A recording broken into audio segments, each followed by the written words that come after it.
안녕하세요. 뽀샤입니다. 오늘은 제가 얼레블레 책을 한 권 내게 되었답니다. 2020년 4월 20일 습작 수준에 불과했지만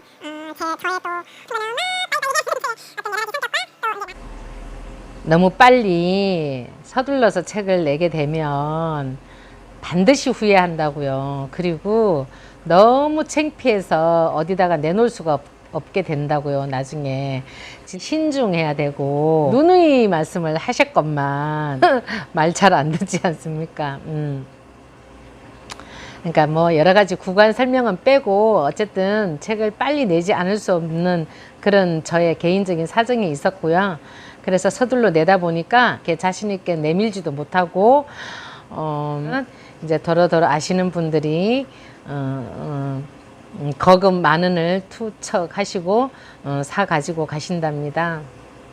뭐 이 책을 속되게 말해서 뭐 팔아먹기 위해서 책을 내지는 않았을 거 아닙니까? 그런데도 왜 팔고 있느냐면요, 저는 사실 제가 이 책을 출간하면서 조금만 의미를 부여하고 싶었어요. 내 자신의 만족도 만족하지만 이를 계기로 해서 뭔가 조금 보람된 일을 한번 해보자 하는 심산에서 이제 책을 판매도 하기도 했는데요.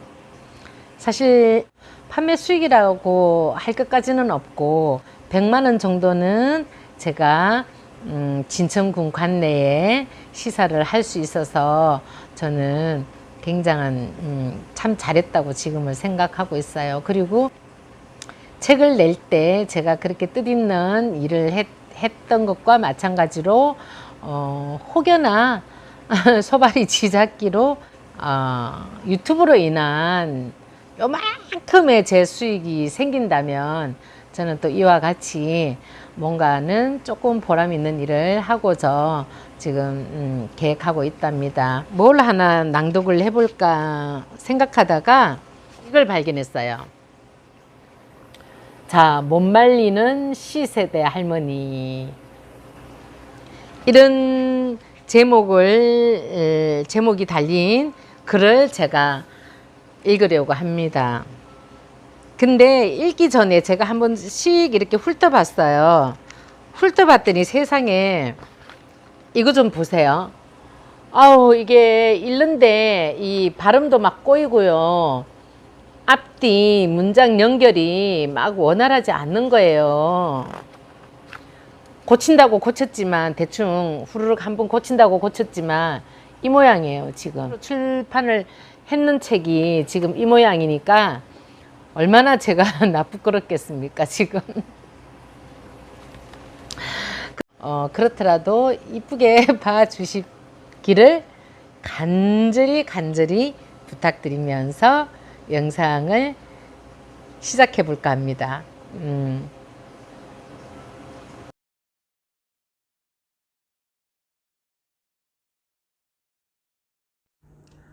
못 말리는 C세대 할머니. 무려 12시간을 고공에 떠 있어야 할 비현실적인 현실 앞에서 나의 가슴은 줄곧 콩닥거렸다. 실감하기 어려웠지만 이것은 엄연한 현실이었다. 고대와 중세 문화유산의 보고라 일컫는 이탈리아 반도, 그 중심에 내가 서 있었던 것이다. 이탈리아에 대해 아는 것이 뭐가 있을까 하고 생각해 보니 좋아하는 피자와 스파게티, 그리고 나와는 인연이 멀기만 한 패션 브랜드 구찌와 프라다 정도가 전부였다. 하긴 돌아오라 소렌토로나 산타루치아를 열창한 루치아노 파바로티, 주세페 디 스테파노 같은 유명한 성악가들의 카랑카랑한 보이스가 아직 귓가에 남아있긴 하였다. 행여 사춘기가 다시 오기라도 했을까마는 요즘 들어 부쩍 궁금한 것도 많아지고 하고 싶은 일들도 나날이 늘어만 가고 있다. 이탈리아 여행도 실은 그래서 계획된 일이었다. 비고 온 어느 날 기도의 문학, 참회의 문학, 치유의 문학이라 일컫는 수필을 만나게 되었고 그 담담한 매력 속으로 빠져든 지도 어언 몇 해가 흘러갔다. 여기까지는 딱 좋았다. 창작을 위한 배경 지식이나 인문학적 소양 따위는 생각지도 못한 복병이 되었다. 내가 쓰는 수필이 장르가 깊고 깊은 전문적 학식이 필요한 서적이 아니었음에도 불구하고 검색창은 시종 열어두어야 했고 연신 밑줄을 쭉쭉 그어대어야 하는 통에 그만 지실이 들고 말 참이었다. 이러한 나에 비하면 이번 여행에 동참하게 된 가이드 겸 해설을 자청하신 그분들은 다방면에서 식견이 넓은 지식인들이거나 글로벌 비즈니스맨들이었다. 해외여행이라고는 제주도 외 베트남이 처음이자 마지막이었던 나는 그저 그들의 뒷공무니를 따라다니기만 하면 되는 일이었다. 시시때때로 메모를 하느라 잠시도 맹 놓고 있을 틈이 없긴 하였지만 나의 가슴 떨림은 분명 그 허용치 이상의 그것이었다. 이탈리아 북부 지역인 알프스 끝자락을 시작으로 피렌체, 시에나, 로마, 베네치아, 시칠리아 섬 등 꽤 여러 곳을 따라다녔다. 어찌하여 로마를 영혼의 도시라 하였는지 모든 길은 로마로 통하고 로마에서는 로마의 법을 따르라는 말들이 생겨나게 되었는지 알 것도 같았다. 천재의 도시, 빛의 도시, 창조의 도시, 예술의 도시 등 이탈리아를 수식하는 언어들은 수없이 들어왔지만 눈으로 보고 듣지 않고서는 실로 가늠하기 어려웠을 일이었다. 왜 진작에 떠나오지 못했을까 싶다. 가는 곳마다 과거, 현재, 미래가 공존하고 있었으며 도시 전체가 문화재급이었다. 다만 알프스에 관해서는 안타깝지만 여태 지니고 있던 나의 환상가는 그만 이제 작별을 고해야 했다. 알프스가 더 이상 아름답지 않다는 말은 결코 아니다. 나는 다만 그 아름다운 이면을 말하고 싶었던 것이다.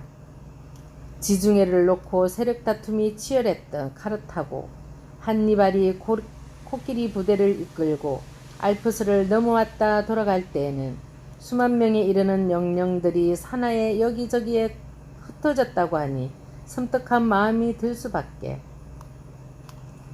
7대 불가사의 중 하나라고 일컫는 콜로세움을 돌아보던 중이었다.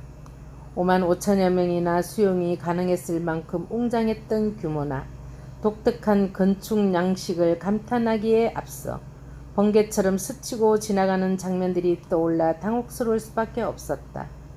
영화 벤허나 300을 두고 하는 말이다.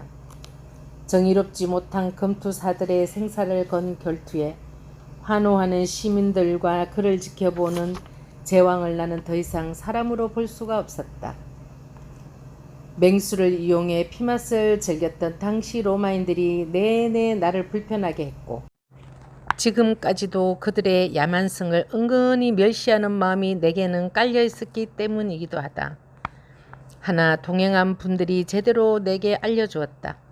영화는 영화였을 뿐 고의적인 살인이나 조작된 성분은 과장된 시나리오였을 것이라고. 늦게라도 바르게 알게 되어 폭 다행한 일이었다. 여행을 다녀온 후로도 간간히 떠오르는 얼굴이 하나 있었다. 바로 메디치 가문의 코지모 대 메디치란 분이었다. 그를 언급하지 않고서는 이탈리아 르네상스가 설명되지 않았던 만큼 내게도 그 여운이 꽤 컸었던가 보다. 메디치 가문은 피렌체를 통째로 선물했다 할 만큼 찬사를 받았던 가문이었다. 그들은 학문과 문화예술인들에 대한 적극적이며 지속적인 후원은 물론 일반 시민들에게까지도 세심한 배려와 낮은 자세를 잊지 않았다고 한다. 지구 반대편에 사는 나도 경외심이 들 정도였으니 말이다. 특히 미켈란젤로와 다빈치, 브루넬레스키와 도나텔로, 지오토와 기베르티 같은 거장들의 작품을 감상할 때에도 산타처럼 빨간 모자에 후덕한 인상을 지닌 코지모 코스모 데 메디치의 조상은 여전히 내 머릿속을 떠나지 않고 있었다. 과연 국부라 칭할 만도 했다.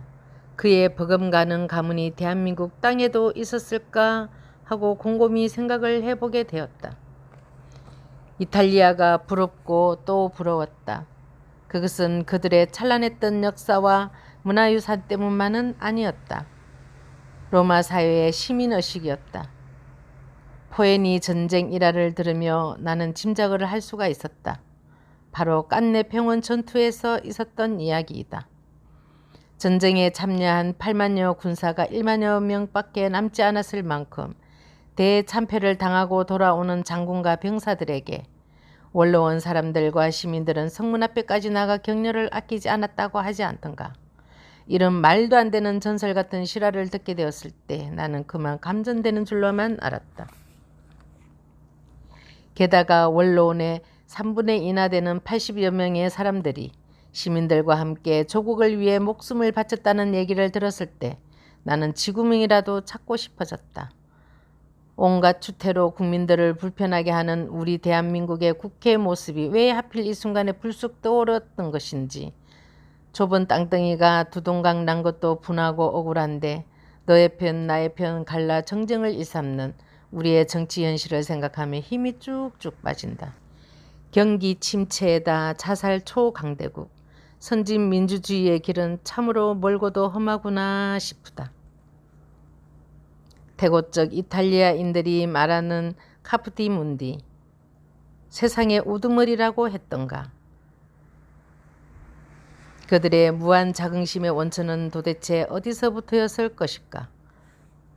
그것은 아우구스투스 황제도 아니요, 가리발디 장군도 아니었다.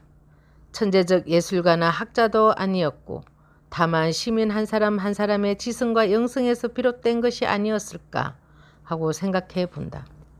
그간 유럽이다 동남아다 하며 SNS를 뜨겁게 달구었던 인증샷을 심심찮게 보아온 터다. 그럴 때마다 하늘인지 대양인지도 모를 에메랄드빛 바다의 신비 속으로 빠져들어가곤 했었다. 작은 십자가가 있는 백색 돔과 그 아래 펼쳐진 파라솔에서 지중해를 바라볼 수 있게 해달라는 기도를 수없이 해왔다. 유럽을 깨알같이 설파하는 여타 작가들이 부러웠지만 내가 유럽 여행길에 나서게 될 날은 까마득하기만 하였다. 그래서 작정한 것이다. 유튜브를 통한 인문학 기행. 그렇다. 지금까지 나의 여행 소감은 유튜브를 통한 여행이었다. 나는 이 재미에 단단히 들려 있었다. 이번 유럽 여행을 계기로 앉아서 하는 세계 일주를 꿈꿔보기로 하여 나는 거의 하루 왼종일 블루투스로 귀를 틀어막고 노트 9에다 냅다 콜을 받고 있었다. 다음 여행지는 어디를 택할 것이며 누구와 동행을 할 것인지 검색 중에 있다. 이런 날을 흘낏 넘겨다보는 남편이 내 핸드폰을 낚아채며 소리 지른다. 후내년쯤에 유럽 간다니까? 아, 누가 뭐래요? 사전 지식 장전하는겨? 지금까지 나의 꿈같은 여행에 도움을 주신 K 교수님, S무명 여행 작가님, 이탈리아 현지의 제이 선생님, 그리고 EBS 교육방송국과 유튜브에 감사를 드립니다. 이탈리아를 사랑한 괴테와 모파상, 그리고 브람스, 감히 그 대열 속에 내 한 발을 슬쩍 들여놓았다. 동방 박사의 행진 속 고촐리처럼.